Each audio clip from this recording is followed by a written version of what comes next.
7 to the power of 3x minus 1 is equal to 49.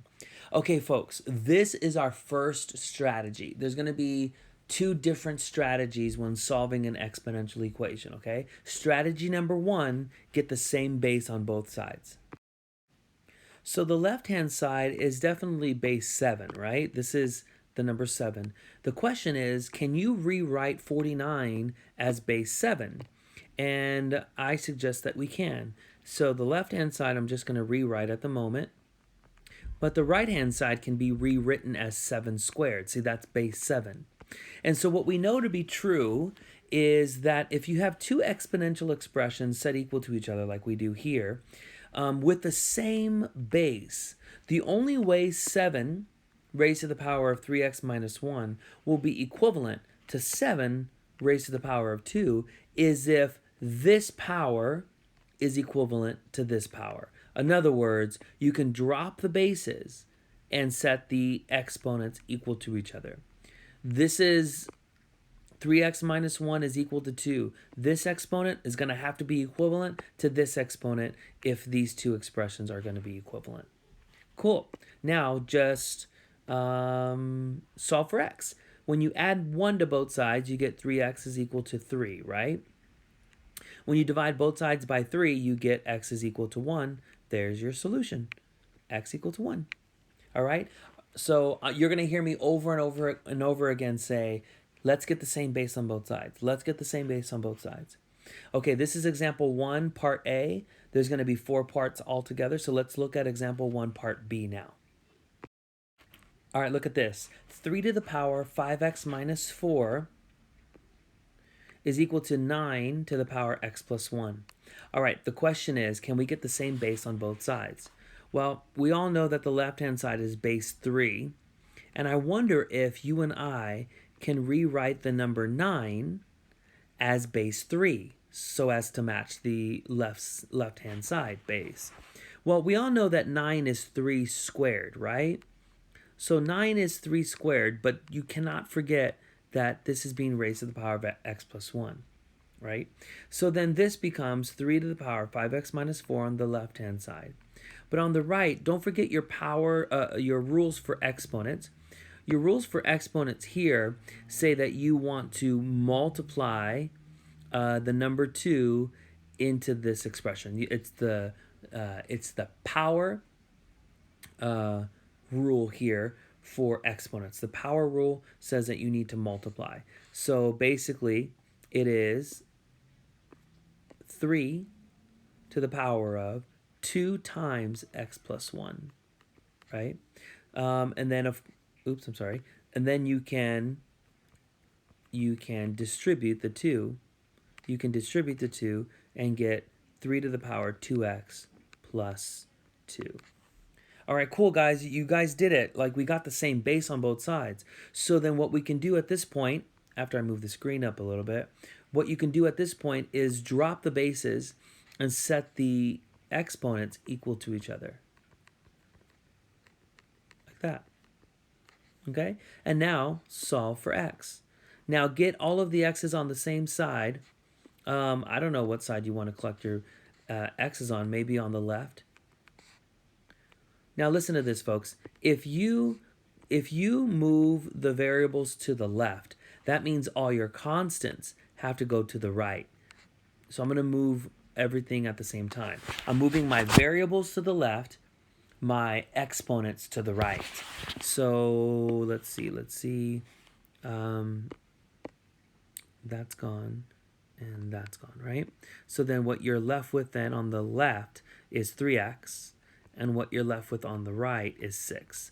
After dividing both sides by 3, 6 divided by 3 is 2. So then that's the solution. Again, what was really helpful was you and I got the same base. Okay, let's keep going. In example 1, part C, we have 2/3 raised to the power of x minus 1 is equal to 27/8.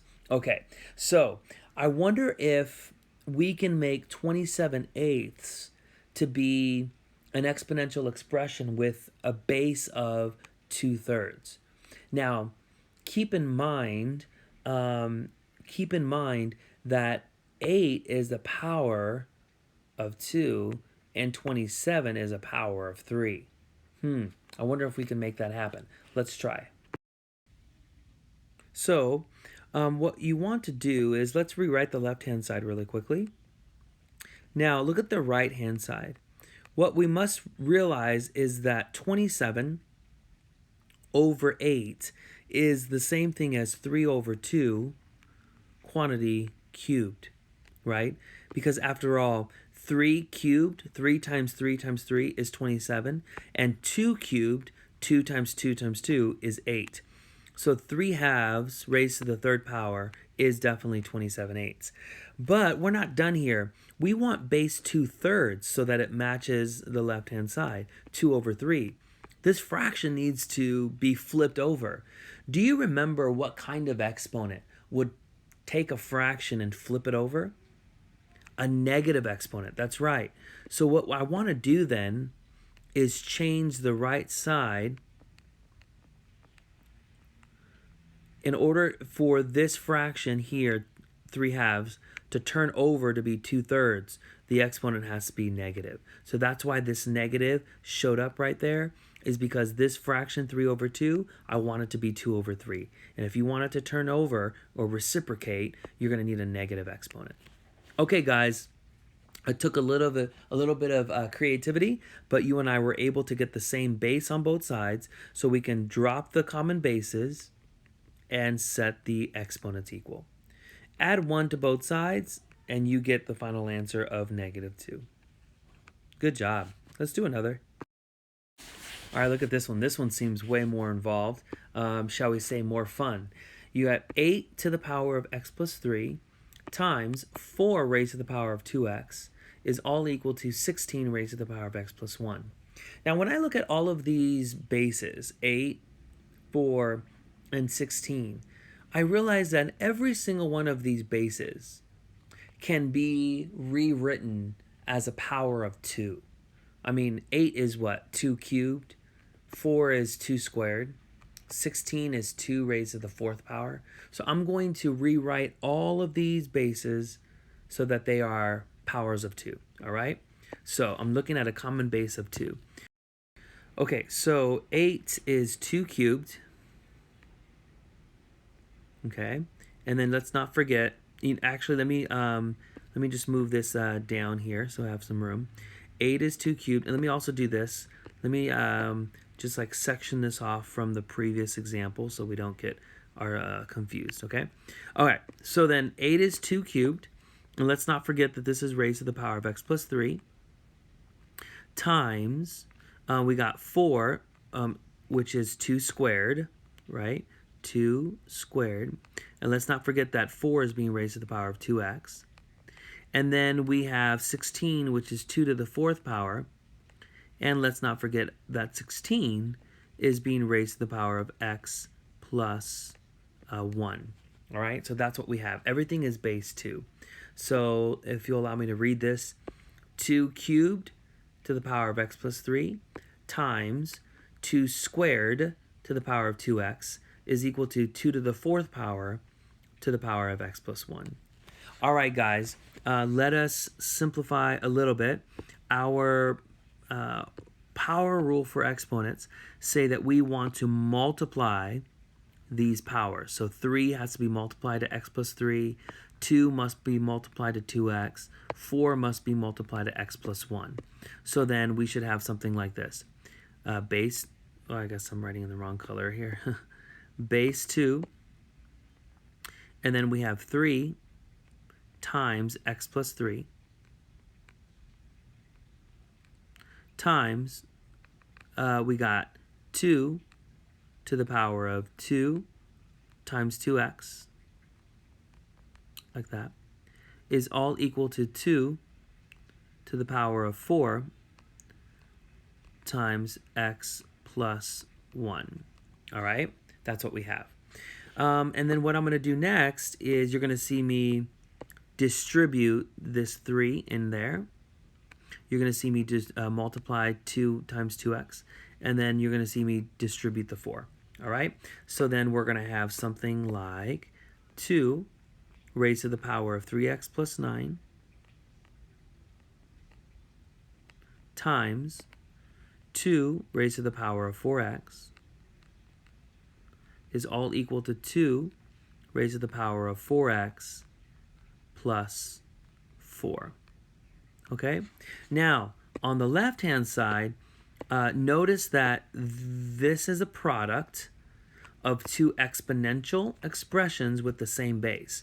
So the product rule for exponents. So I know this is a lot of review on properties of exponents.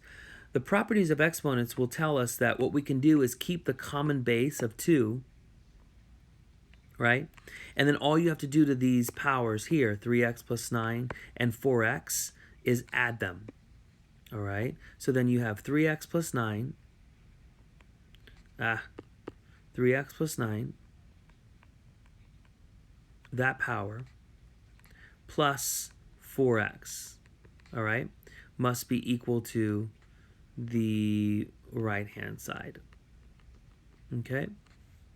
So then when you combine these like terms here, when you combine 3x and 4x, right, you should get 2 raised to the power of 7x plus 9 is equal to 2 raised to the power of 4x plus 4. All right, guys, now finally, now that you have one exponential expression only right here, equal to another one, just one exponential expression equal to another, we know that we can drop the bases and set the exponents equal. Hey guys, I want to point your attention out to something really quickly. I want to make sure that we're all clear that this is a multiplication symbol. I glanced up and it looked like subtraction. I want to make sure that when you and I were up here a little while ago, that is multiplication. So is this one, okay? Just want to make sure that we're all reading this the same way. Okay, going back to our problem, I'm going to drop the bases and say that this exponent must be equal to this one, like that. Okay? All right, so what we should do then is decide which side we're going to collect our variables on. Let's say the left-hand side. So I'm going to subtract 4x from both sides. If I'm collecting my variable terms on the left, then I'm going to collect my constant terms on the right. Okay?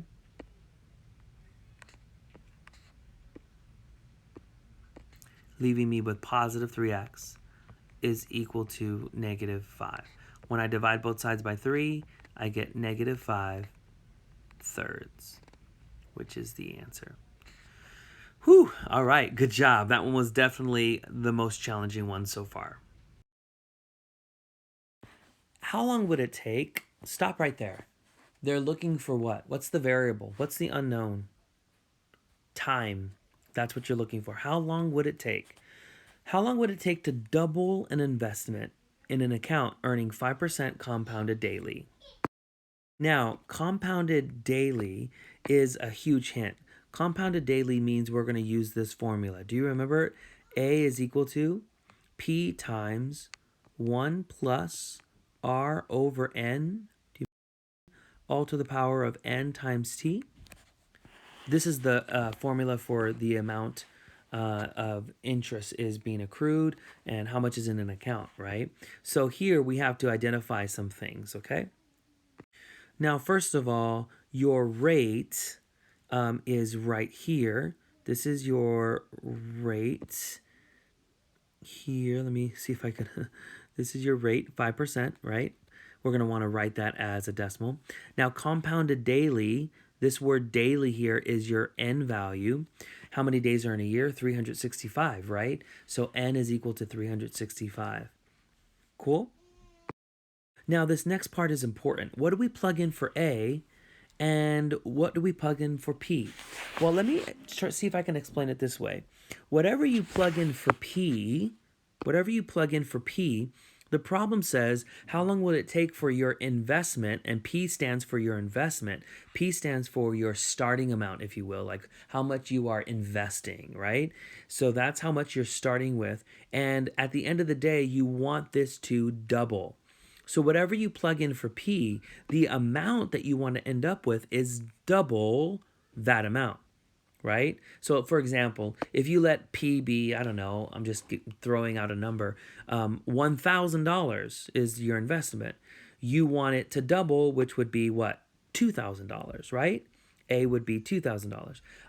If you let P be, I don't know, $5,000 for P, then A would be double that, which would be 10,000. Whatever you consider for P, A has to be double that amount. In other words, when you say double something, that means you're multiplying by 2. So what we can do is we can let A be double whatever P is. Yeah? All right. So they didn't actually give us a P amount, but what they did tell us is we want that P amount at the end of the day to be doubled. Yeah? Okay. So let's keep going. R is your rate, which is 0.05. Be careful there. N is 365 because it's daily. And then this is 365 times, now well, here we go, T. T is your variable. You're trying to figure out how long it's going to take for your money to double. All right, so I hope that setup there was clear. Okay, let's go ahead and solve for T.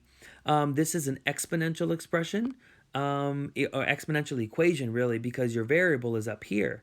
It's an exponent. So you and I are going to have to figure out a way to isolate T, to solve for T.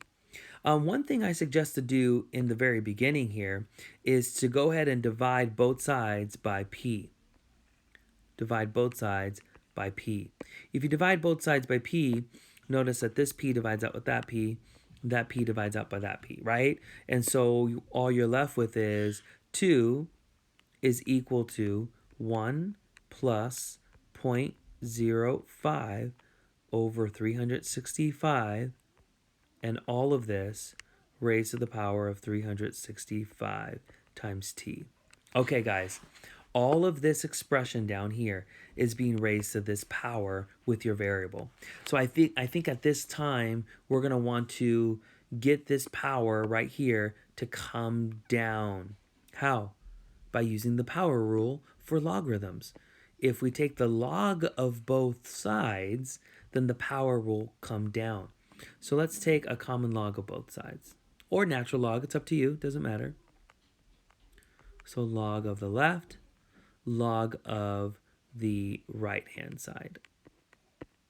Okay, log of all of this. Okay. Because you've taken the log of both sides, we know the power rule for logarithms says that your exponent, which is 365t, can come down here. And then you have log of 1 plus 0.05 divided by 365. I'm trying to save my calculator for the very end. Now watch this, you guys. You're trying to solve for t, right? Your variable is right there. So why don't you divide both sides by 365 and also all of this to get rid of t? All of this at the end of the day is just a number. And of course, so is 365. So why don't you divide both sides by basically everything except for t?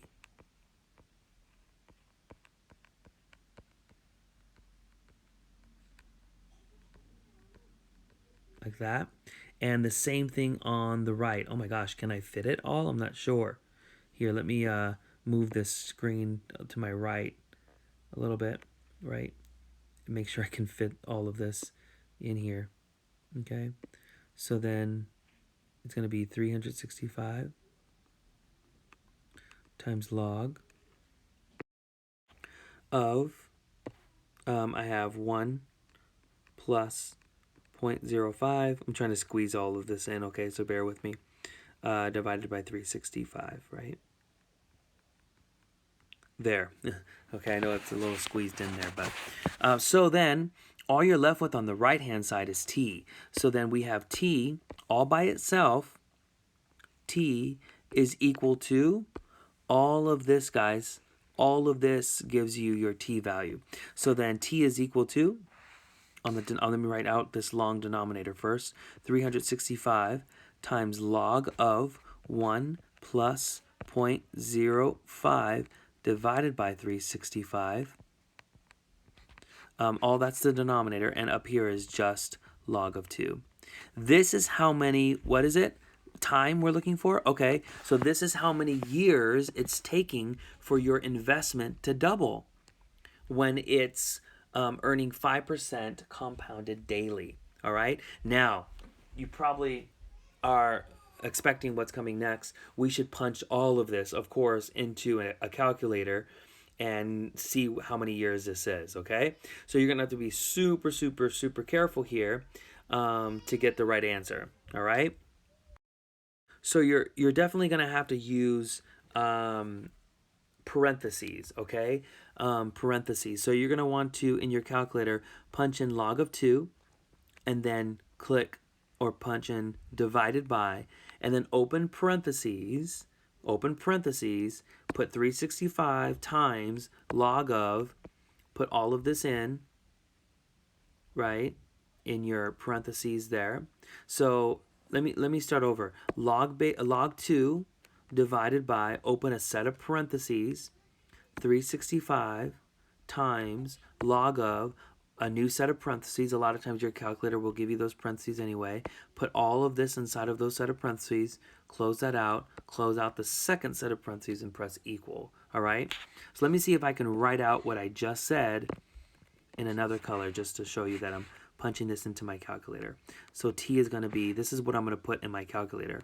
Log of 2, and then I'm going to put divided by, and then I'm going to open parentheses, 365 times, and then I'm going to put log of parentheses, and then put all this 1 plus 0.05 divided by 365, close that parenthesis, close another set of parentheses there, and then press equals.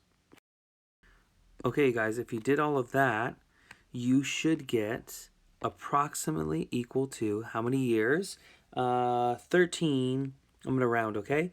About 13.86 years. Please put in years. That's your unit, okay? About 13.86 years is how long it's taking your investment to double. That was a really cool example, a really cool application.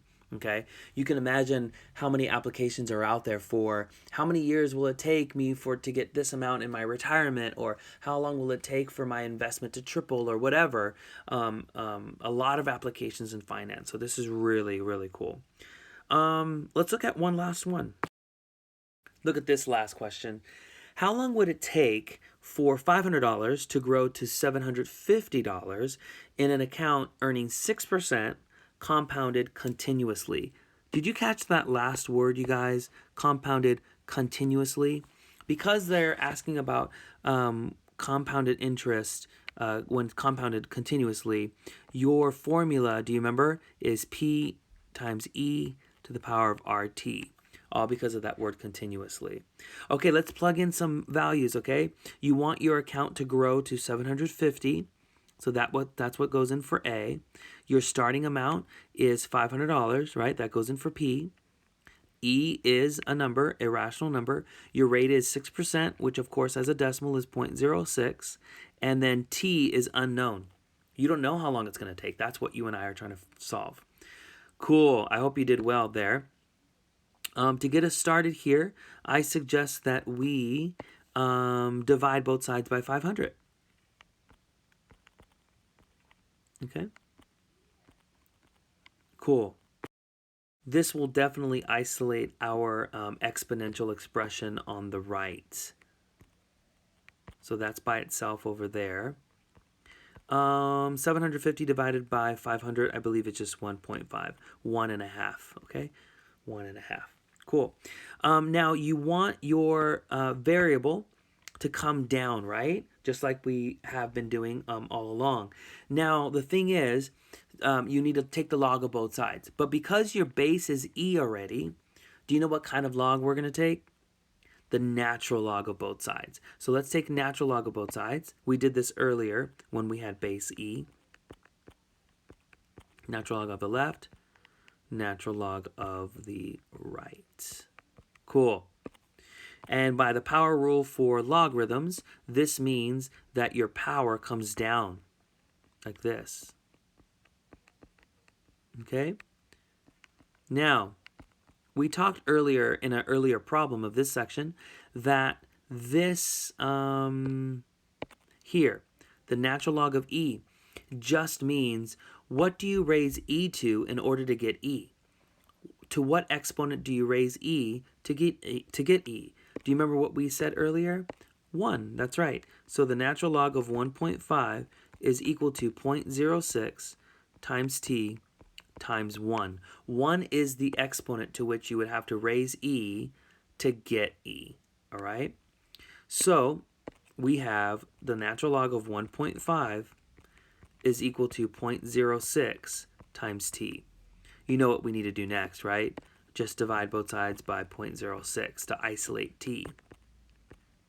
So then our final answer can be rewritten or be written as t is equal to the natural log of 1.5 divided by 0.06. Cool. Let's punch that into a calculator and get an approximate number of years. All right, this is about 6.76 number of years. That's how long it's taking for $500 to grow to $750. That's really cool, you guys.